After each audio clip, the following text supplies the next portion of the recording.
Welcome to 100 TV. Vikarabad ఘటనల తర్వాత దానికి సంబంధించి సీఎం రియాక్ట్ అవటం అయితే జరిగింది.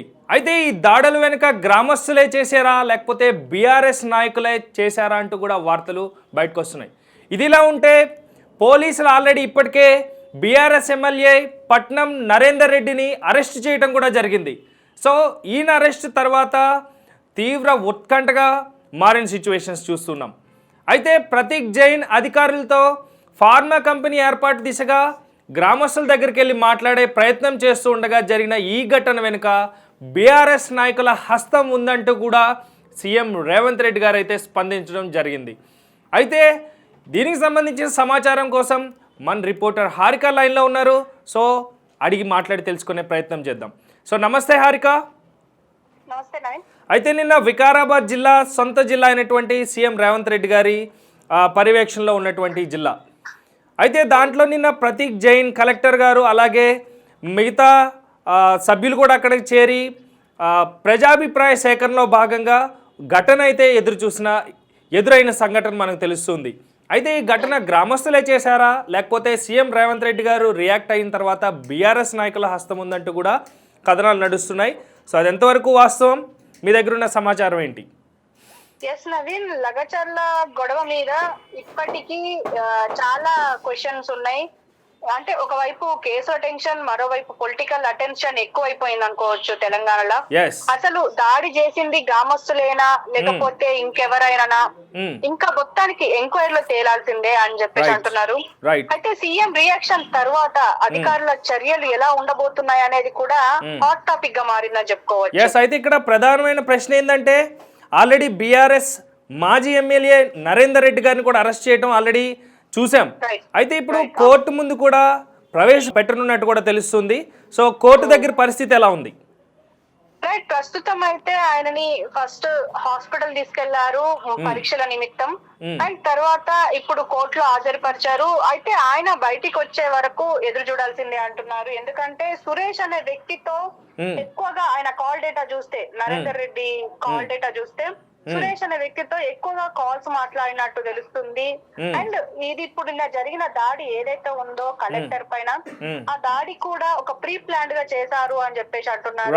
అంటే ఒక వ్యక్తిని ఒక వ్యక్తిని ఆ కలెక్టర్ దగ్గరికి పంపించి ఆ కలెక్టర్ ని ఊరికి అంటే గ్రామంలోకి తీసుకొచ్చే ప్రయత్నం చేశారు. తీసుకొచ్చిన తర్వాత గ్రామస్తులు కర్రలతో, కారపొడులతో, రాళ్లతో దాడి చేశారు మూకుమ్మడిగా అని చెప్పేసి అంటున్నారు.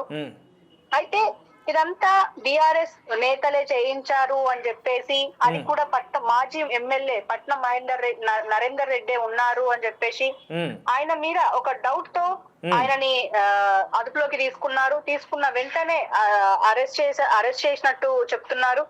ఏదేమైనా ఈ ప్రజాభిప్రాయ సేకరణలో అధికారుల మీద దాడి జరగడం అనేది అండ్ దాడి జరిగిన వెంటనే అక్కడి అధికారులు కూడా, ప్రభుత్వ అధికారులు ఎవరైతే ఉన్నారో ఆ వికారాబాద్ జిల్లాకు సంబంధించిన అధికారులందరూ వర్క్ చేయము అని చెప్పేసి బయటికి రావడం, అండ్ వెంటనే కలెక్టర్ ప్రతీక్ ఎవరైతే ఉన్నారో ఆయన దాడి ఏం జరగలేదు, నేను సేఫ్ గానే ఉన్నాను అని చెప్పడం, ఇదంతా చూస్తుంటే అంత ఒక కళలాగా ఉన్నది అని చెప్పేసి కూడా అంటున్నారు కొంతమంది. అయితే దీనికి సంబంధించి ఇప్పటి వరకు అయితే ఇప్పుడు కలెక్టర్ ఇప్పుడు ఈ నరేందర్ రెడ్డి ఎవరైతే ఉన్నారో మాజీ ఎమ్మెల్యే, ఈయన మీద డౌట్ తోనే అరెస్ట్ చేశారు. కావాలనే తప్పుదారి పట్టించేలా ఉన్నది వీళ్ళ వ్యవహారం అని చెప్పేసి అంటున్నారు. అయితే ఇప్పటికైతే వాళ్ళ ఇప్పటికి ఉన్న ప్రశ్నలు అయితే ఇంకా తేలలేదు. అంటే ఎవరు చేయించారు, ఎలా చేయించారు అనే దాని మీద ఎంక్వైరీ నడుస్తుంది ప్రస్తుతం. అయితే దీనికి సంబంధించి ఐజీ సత్యనారాయణ కూడా ఒక మాట అంటున్నారు. ఏంటంటే ఖచ్చితంగా అధికారుల మీద దాడికి పాల్పడిన వాళ్ళని గుర్తించే పనిలో ఉన్నాము, వాళ్ళని గుర్తించి ఖచ్చితంగా వాళ్ళకు శిక్ష అయితే వేస్తాము అని చెప్పేసి అంటున్నారు. ఎందుకంటే దాదాపు 50 మందికి పైగా వాళ్ళని రైతులని అక్కడి గ్రామస్తులని అదుపులోకి తీసుకున్నారు. తర్వాత ఎవరెవరైతే దాడిలో పాల్గొన్నారో అండ్ నరేందర్ రెడ్డితో ఎవరైతే పట్నం నరేందర్ రెడ్డి ఉన్నారో ఆయనకి టచ్ లో ఉన్నవారు, సన్నిహితులుగా ఉన్న వాళ్ళలో 16 మందిని గుర్తించి వాళ్ళని అరెస్ట్ లో ఉంచి, అంటే అదుపులో ఉంచేసి మిగతా వాళ్ళందరినీ వెనక్కి పంపించేశారు. ఇక్కడ కూడా అక్కడి ప్రజలు కూడా ఒక మాట చెప్తున్నారు. ఇది మనం ఖచ్చితంగా గుర్తుంచుకోవాల్సిన విషయం ఏంటంటే, అసలు చాలా మందికి అసలు ఈ దాడికి మాకు సంబంధమే లేదు, కానీ తెల్లందాకా వచ్చి అంటే నైట్ టైమ్ లో వచ్చి డోర్లు కొట్టి మమ్మల్ని లేపారు. మేము పనులకు వచ్చి సాయంత్రం నైట్ తిని పడుకున్నాము. నైట్ వచ్చి డోర్లు కొట్టారు. వాళ్ళు ఏం చేస్తున్నారో మాకు అర్థం కాలేదు. మా వాళ్ళని తీసుకుని వెళ్ళిపోయినరు. దాడిలో అంటే గొడవలో ఉన్నామని చెప్పేసి. అయితే ఏదేమైనా చాలా మంది దీని గురించి చాలా వ్యతిరేకంగానే మాట్లాడుతున్నారు. అసలు ఫార్మా కంపెనీ అవసరమా? ఫార్మా కంపెనీ మాకు ఇక్కడ అవసరమే లేదు. స్కూల్స్ అవసరము, హాస్పిటల్స్ అవసరము, రోడ్లు అవసరము. ఇవన్నీ వదిలేసి ఫార్మా కంపెనీ అని చెప్పేసి తీసుకొస్తున్నారు. ఇక్కడ మా భూములు పాడైతే దాదాపు 50 ఇల్లులు 50 కుటుంబాలు నష్టపోతారు. దానికి ఎవరు తీసుకొస్తారు? భూమి అంటే భూమి మొత్తం సాయిల్ పాడైతది ఇక్కడ. ఇవన్నీ గమనించకుండా అవసరం ఉన్నాయి చేయకుండా సీఎం రేవంత్ రెడ్డి ఇదెందుకు చేస్తున్నారు?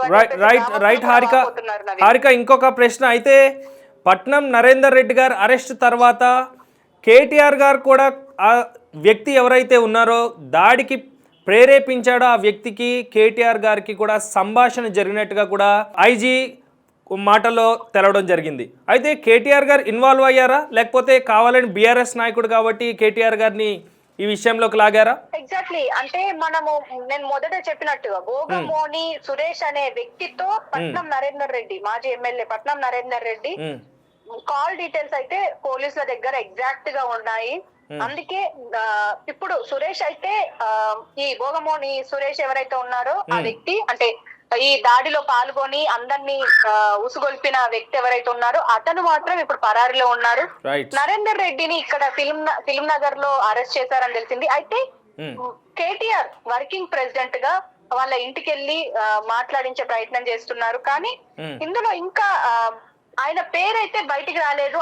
అండ్ కాల్ డీటెయిల్స్ లో కూడా అలాంటి దాఖలాలు ఏం లేవు. కానీ ఆరోపణలు మాత్రం బయటకు వస్తున్నాయి నవీన్. ఏంటంటే కేటీఆర్ ఇదంతా చేయించారు కావాలనే, అంటే ప్రభుత్వం మీద వ్యతిరేకత ఆయన సొంత జిల్లాలోనే వచ్చేలా చేయాలని ప్రయత్నాలు జరిగాయి. అందుకే కేటీఆర్ పేరుని తీసుకొస్తున్నారు అని చెప్పేసి వాళ్ళే అంటున్నారు.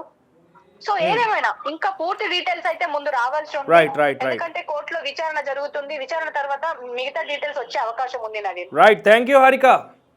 సో ఇది పరిస్థితి. సొంత జిల్లా సీఎం రేవంత్ రెడ్డి గారి సొంత జిల్లా అయినటువంటి వికారాబాద్ జిల్లాలో నిన్న అధికారుల పైన జరిగిన దాడి ఘటన ఇప్పుడు బీఆర్ఎస్ కాంగ్రెస్ మధ్య వార్ కింద తయారైన దృశ్యాలు అయితే మనం చూస్తున్నాం. అయితే ప్రతీక్ జైన్ గారు కలెక్టర్గా ఒక అధికారిగా ఉన్నప్పుడు అక్కడికి వచ్చినప్పుడు అంటే జరిగినటువంటి ఈ దాడి అత్యంత దారుణం అంటూ కూడా సీఎం రేవంత్ రెడ్డి గారు స్పందించడం జరిగింది. అయితే ఇదిలా ఉంటే ఒక పక్క నిందితుడు మాజీ ఎమ్మెల్యే బీఆర్ఎస్కి సంబంధించినటువంటి నరేందర్ రెడ్డి గారితో కూడా సంభాషించినట్టుగా, పలు దఫాలుగా మాట్లాడినట్టుగా కూడా, అంతా ప్రీ ప్లాన్డ్గా చేశారన్నట్టుగా కూడా మనకు వార్తలు కథనాలు వినిపిస్తున్నాయి. సో ఈ దిశగానే పోలీసులు ప్రాథమిక నిర్ధారణ చేసుకున్న తర్వాత నరేందర్ రెడ్డి గారిని అరెస్ట్ కూడా చేయడం జరిగింది. సో ఈయన అరెస్ట్ తర్వాత మరింత కొత్తగా తయారైంది అన్నట్టు చూడాలి. సో ఇది కేవలం అధికారుల పైన దాడి గ్రామస్తులు చేశారా, లేకపోతే రాజకీయంగా ప్రీ ప్లాన్డ్గా వీళ్ళు బీఆర్ఎస్ నాయకులు కావాలని దగ్గరుండి నడిపించారన్న కోణంలో సో విచారణ జరుగుతుంది. So stay tune to 100 TV for more updates.